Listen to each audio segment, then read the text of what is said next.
The following program is a SUTV student production. The views expressed are not necessarily those of Salisbury University, the University System of Maryland, its regents, administration, officers, employees, or representatives.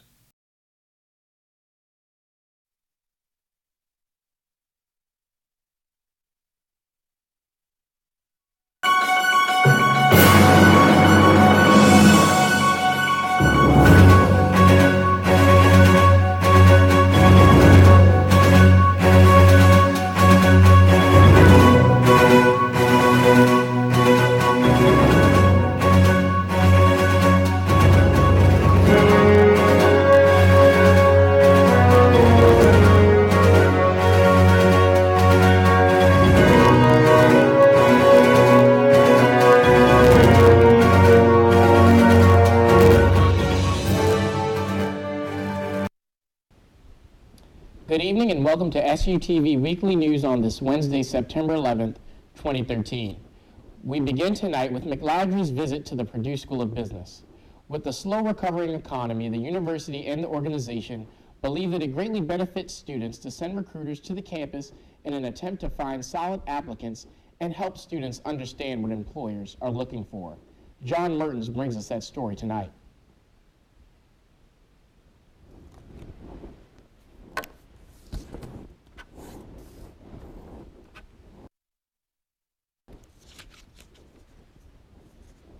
For McLeodry for the Southeast region. Been with the firm about 6 years. McLeodry's an accounting firm. We're the 5th largest firm in the country, just under the big 4, but we're not trying to be the next big 5.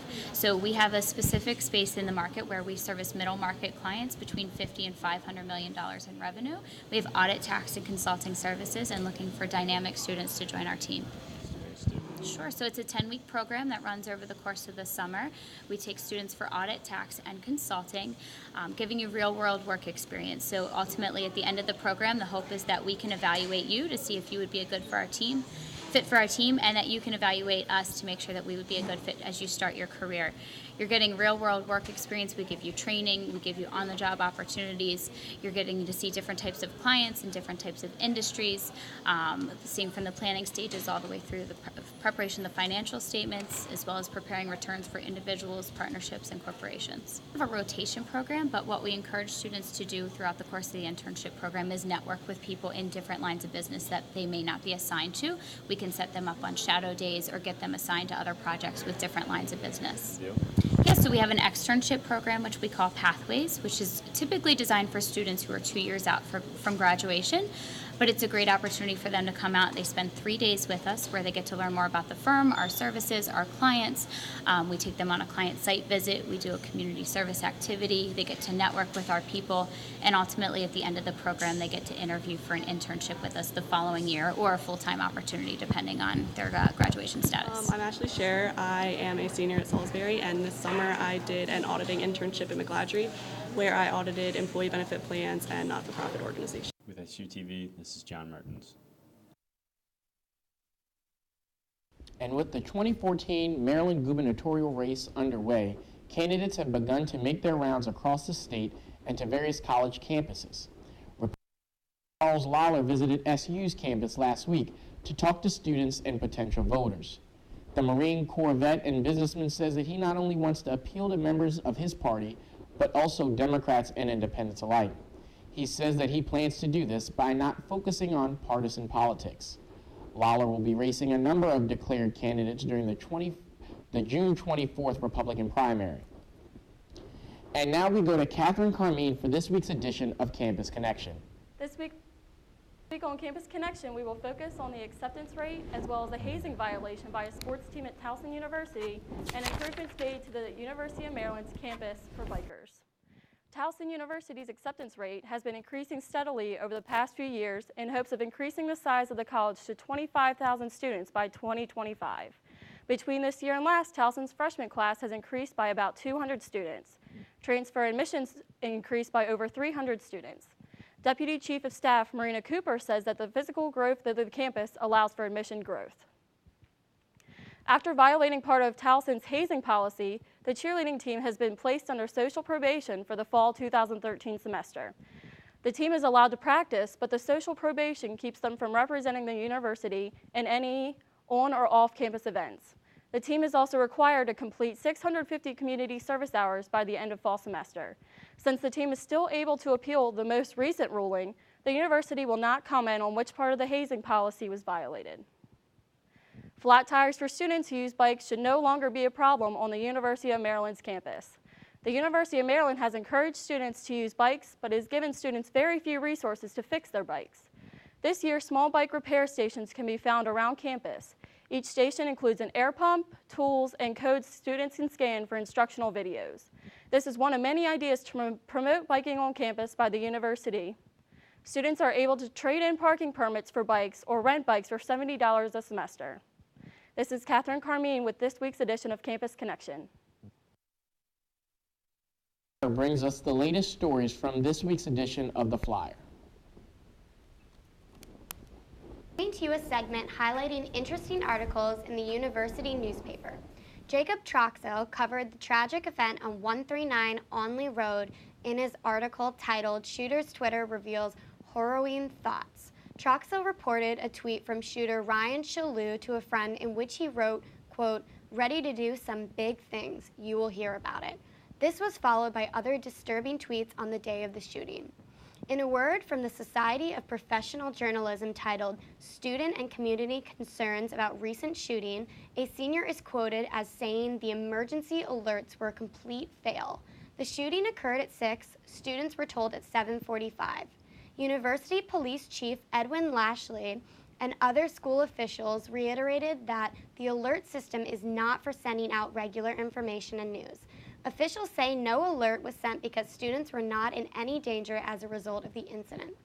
PACE temporarily leaves campus, written by Jordan Palavin, on the absence of the Institute of Public Affairs and Civic Engagement in this academic year, talks about how students have many unanswered questions as to why the program left. They can only hope it is so a new and better program can begin. In Stephen Sinemay's editorial, PETA Misses the Point of Pokemon, he shows his dislike for this animal activist group's statement against Pokemon, that it glamorizes animal violence similar to dogfighting. Sinemay argues Pokemon creatures don't only resemble animals, but also people, plants, and objects. Creatures faint in battles, making them more like boxing or wrestling than dogfighting. And overall, Pokemon is a game meant for forming bonds, says Sinemay. If you have any white articles of clothing you're worried about wearing after Labor Day, Kara Kinnaman has advice for you. She informs readers white shoes and shirts with light material are not okay, while white sweaters, dresses, and pants can easily be rocked. Amanda Biederman shares some quick and easy recipes for college students looking to pay very little, including an omelet in a cup and egg stuffed potato. That's all for this week's edition. For This Week in the Flyer, back to Eli. And we now go to Kat Murphy with this week's SU Sports Update. Thanks, Eli. As the first semester of 2013 begins, so do fall sports. The number 16 Salisbury University football team suffered a narrow defeat at the hands of Christopher Newport, who scored an 18-yard touchdown pass with 15 seconds left in the fourth quarter to claim a 17-10 win at Seagull Stadium in the season opener for both teams. Joey Jones had 5 consecutive rushes on the only touchdown drive, but the Captains came out from behind to steal the win of the season. Salisbury will be back in action next Saturday as the Gulls travel to number 5 Wesley College. The men's soccer team is currently undefeated with a record of 5-0. For the third time since 2009, the Gulls claimed the Seahawk Classic after holding off Bridgewater College 2-1 Sunday afternoon. The physical match remained close throughout, but the final goal was scored by Kevin Miller, who placed the game winner in the back of the net. Salisbury continues its road series Saturday as the Seagulls match up to the University of Rutgers-Camden. The Salisbury University women's soccer team is above 500 following a 2-0 win over Bridgewater College in the final game of the Salisbury University Classic Sunday afternoon at the SU Soccer Complex.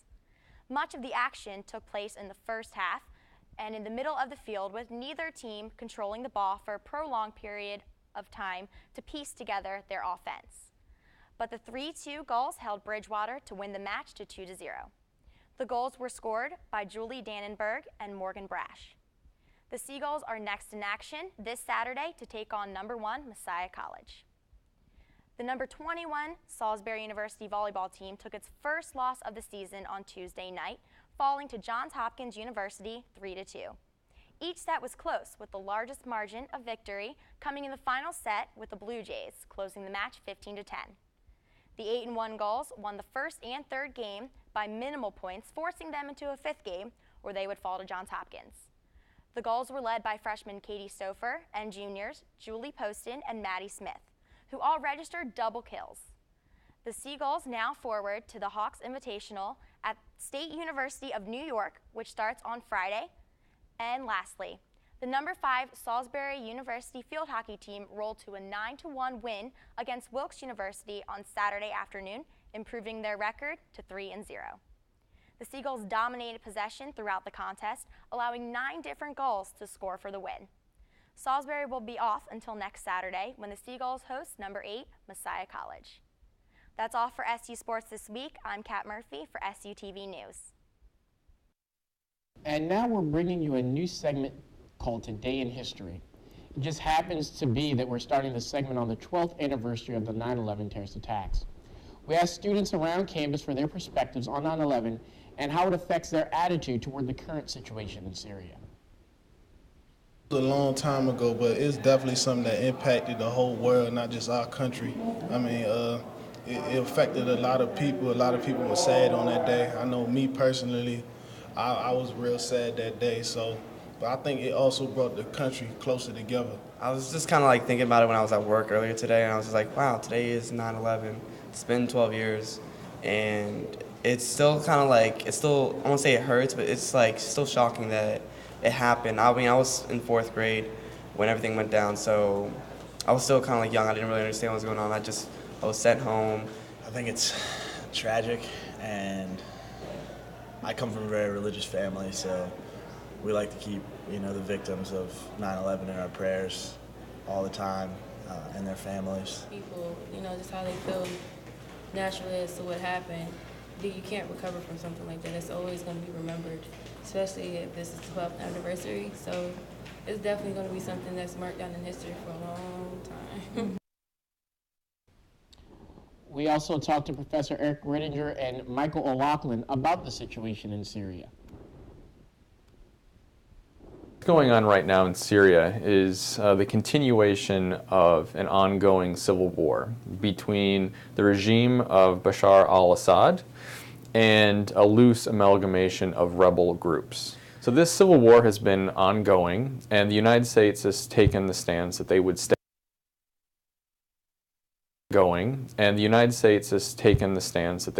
out of it. There had been a lot of calls for the United States to arm the rebels. And the Obama administration was reluctant to do that, but eventually they relented and they decided to arm the rebels. The most recent attack the use of sarin nerve gas against Syrian civilians, I think, has forced the administration's hand to act. And so the debate now is whether the United States should get involved. One of the big issues is U.S. credibility. Right? Obama made this threat that if the Assad regime used chemical weapons, that the United States would respond. And now the burden seems to be on the United States to actually fulfill, kind of uphold that threat, so that that threat isn't hollow. Last night, President Obama made the case for military attack, saying that we have to uphold this international norm against the use of chemical weapons. Right? Democrats on the left, anti-war members of Congress, were reluctant to go along with this approach.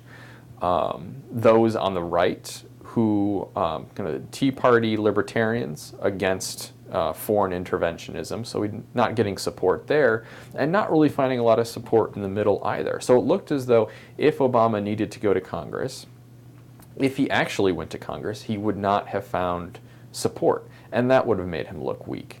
So I think through this process, the Obama administration has been rightly criticized for their handling of the situation. I think if you're a fan of constitutional checks and balances, it was a refreshing move. However, I think if you're looking at leadership, if you're looking at Obama's leadership, you have to question that decision. It was a risky move. I think it's heartening to see a president want to solicit support from the people's representatives in Congress. I think this represents a transformation in the Obama administration, where in the beginning there was a lot of reluctance to getting involved. Obama did not want to get involved in Syria to begin with. Obama has some big domestic policy concerns that I'm sure he'd rather be spending his time dealing with, not dealing with Syria. But it was because of this off-the-cuff remark about a red line that he became kind of entrapped in his own words. And that entrapment, I think, has kind of set things in motion.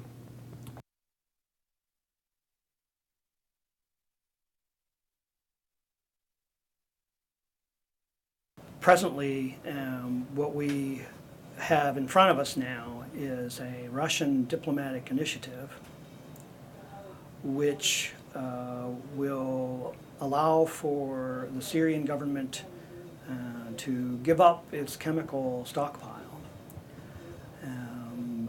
in exchange or to avoid a U.S. military attack on Syria.